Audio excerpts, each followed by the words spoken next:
bahkan dari UI yang melakukan survei yang akhirnya memberikan hasil adalah bahwa kaso adalah jenis barang. Kaso itu jenis barang. Ingin menanggapi terkait putusannya terkait merek pembatalan merek kaso ya.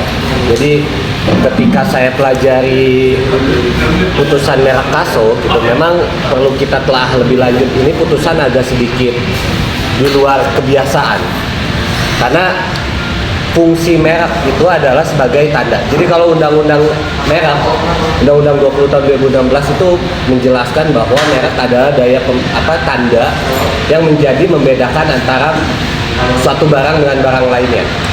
Jadi fungsinya adalah memang untuk membedakan barang A dengan barang B, barang C. Nah, di dalam gugatan yang diajukan oleh Teddy Hartono kepada PT Tata Logam Lestari, yaitu gugatan di mana merek kaso dianggap sebagai merek yang memiliki konten jenis barang. Sesuai dengan pasal 20 itu menjelaskan bahwa merek tidak bisa didaftar apabila memiliki jenis barang atau dianggap sebagai bagian dari jenis barang. Contoh misalnya saya mendaftarkan merek susu di kelas susu gitu, di kelas 29. Jadi kalau tidak memiliki daya pembeda misalnya susu saja, itu pasti ditolak di kantor hakim. Nah, kejadian dari merek kaso itu terjadi pada tahun 14 tahun yang lalu. Merek ini terdaftar. Jadi waktu itu pemeriksaan merek mungkin belum sistem Google, belum ngecek segala macam. Karena kaso itu kan tidak akan mungkin muncul di KBBI. Karena itu itu nama umum yang ada di masyarakat. Kalau kita cek arti dari kaso itu adalah tiang penopang.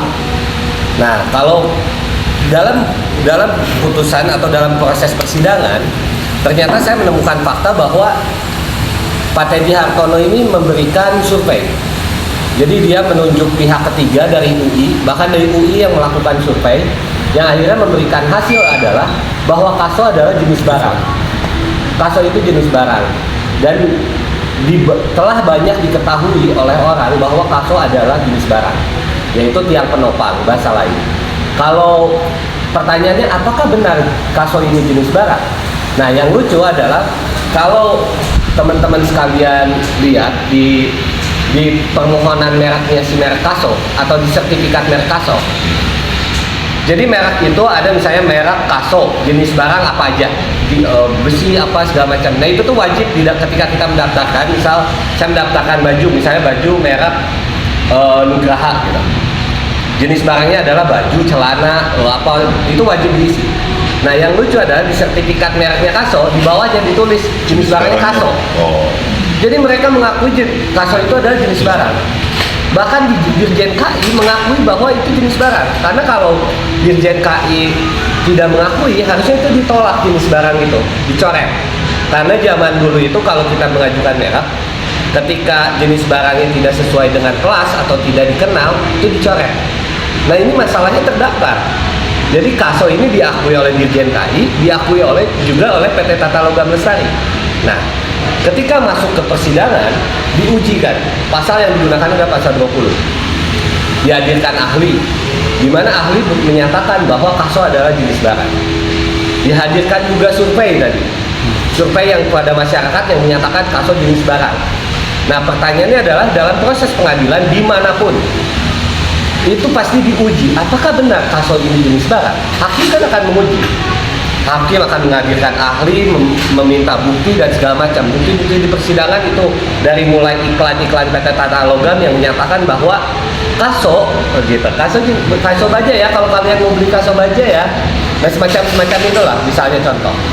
Jadi dari sisi persidangan itu sebetulnya ketika saya pelajari, karena dalam putusan ini kan ada dalil dari pihak tergugat dan penggugat. Ini banyak sekali membuktikan bahwa kaso adalah, contoh misalnya, saya akan tunjukkan ini produk brosur dari pihak tergugat. Mereka punya merek kaso, di bawahnya ditulis kaso metal. Berarti kan diakui ini jenis barang oleh mereka sendiri, gitu. Jadi yang menarik adalah kita bingung mau nulis apa ini. Bentuk dari ini apa ya? Kaso logam, kaso kayu. Ya, apalagi yang kita tulis. Apakah ada orang datang ke toko bangunan? Pernah nggak mas semua datang ke toko bangunan beli tiang penopang? Kan nggak mungkin mas. Pasti beli kaso baja, kaso kayu. Nggak mungkin tiang penopang kayu, tiang penopang baja, nggak ada. Pasti orang datang kan beli kaso. Kayak mas, contoh misalnya ada putusan pengadilan yang membatalkan open mic. Open mic itu bukan merek, dia terdaftar dari merek tahun 2020 akhirnya batal dikarenakan dianggap sebagai jenis usaha atau jenis jasa. Gak mungkin ketika orang mau menggunakan saya mau open mic di ini stand up gitu ya, open mic di mana? Oh nggak bisa, lu kena merek si A. Akhirnya dikuasai di monopoli. Jadi orang mau menggunakan untuk stand up open mic itu bahasa apa? Begitu juga kaso. Terus ketika orang mau jualan, misal saya punya merek kaso itu tadi lah Pak Teddy itu Sunplus. Sunplus tiang penopang baja kan orang udah mengenalnya sebagai kaso. Artinya ini dimonopoli kan. Dan yang lucu dalam putusan pengadilan di sini itu tidak diuji sama sekali. Bahkan kalau putusan setebal ini bagian pertimbangan itu hanya 2 lembar. Jadi sisanya dari penggugat, tergugat, pertimbangan hakim yang bagian dalam pokok perkara itu 2-3 lembar. Bunyinya apa? Bunyinya bahwa hakim bilang bahwa merek kaso ini sudah dianggap sebagai pemiliknya PT Tata Logam berdasarkan putusan X. Nah yang lucu adalah putusan X ini adalah putusan sengketa antara persamaan pada pokoknya pasal 21 dalam Undang-Undang Merek. Ini bukan pasal 20. Jadi bagaimana bisa hakim memasukkan pertimbangan putusan lain yang itu diuji adalah pasal 21, sedangkan yang diuji dalam ini pasal 20 dan dia mengabaikan seluruh proses persidangan.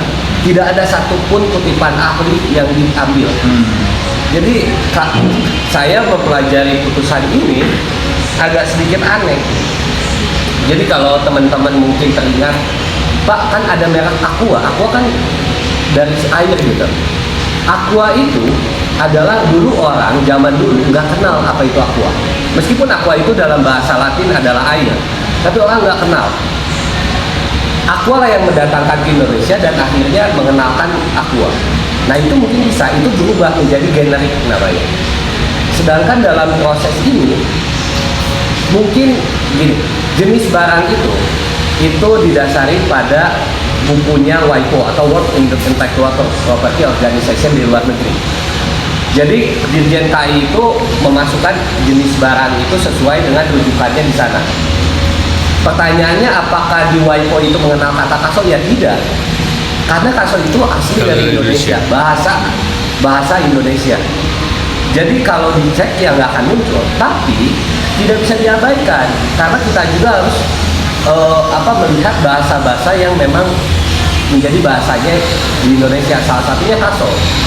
Jadi di dalam, dan itu pun diakui yang tadi saya bilang ada di sertifikat merek tertulis jenis barangnya kaso, di iklan jenis barang kaso.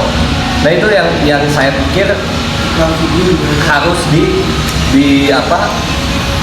Nah contoh ini menurut KBBI aja disebutkan ini kaso itu kasau. Kasau itu dari kasau. Kasau ini mungkin bahasa serapan, tapi bukan berarti kaso itu tidak tercantum di KBBI, itu tidak dianggap sebagai jenis barang. Buktinya ya Dirjen KI tadi menerima sertifikat tertulis kaso. Artinya ke KBBI itu tidak jadi menjadi rujukan utama.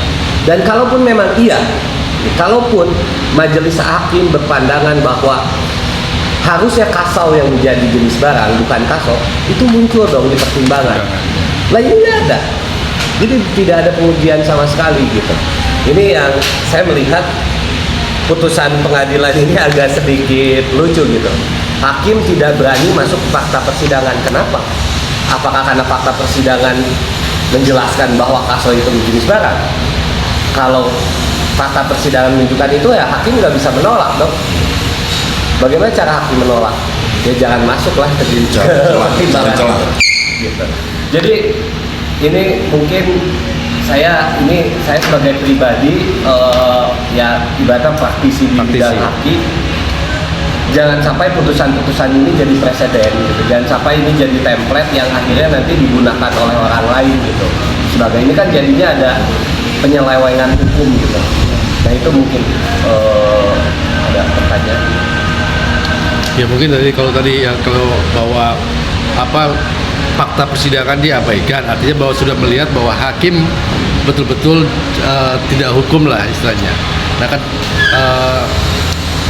apa yang mesti dilakukan oleh tadi seperti laporan ke KY atau seperti apa sebenarnya? Sebetulnya itu nanti keputusan ada di penyidik merek ya. Tapi kalau saya kan di sisi praktisi hukum melihat bahwa ini harus dibenahi lah. Maksudnya kalaupun memang nanti naik kasasi, hakim agung harusnya bisa melihat jangan sampai ini jadi putusan yang tidak kompatibel lah. Ini kan mana ada putusan yang tidak ada pengujiannya sama sekali. Tidak ada pengujian, pertimbangan putusan setebal ini, masa pertimbangan hakim cuma 3 lembar. Terus cuma bunyinya ya karena disebutkan dalam putusan pengadilan ini kan, itu yang lucu menurut saya. Bahkan kalau dilihat itu hanya 1 alinea atau 2 alinea. Kenapa? Karena sisanya itu kayak ngomong-ngomong gitu aja lah, nggak jelas. Tapi poinnya cuma 2-3 alinea doang gitu. Mungkin 1 lembar. Jadi ya kalau kayak gitu nggak usah persidangan dari awal, hakim aja putusin gitu. Jadi mungkin saya sebagai pribadi, sebagai praktisi lah ya, agak sedikit menyayangkan terkait putusan ini.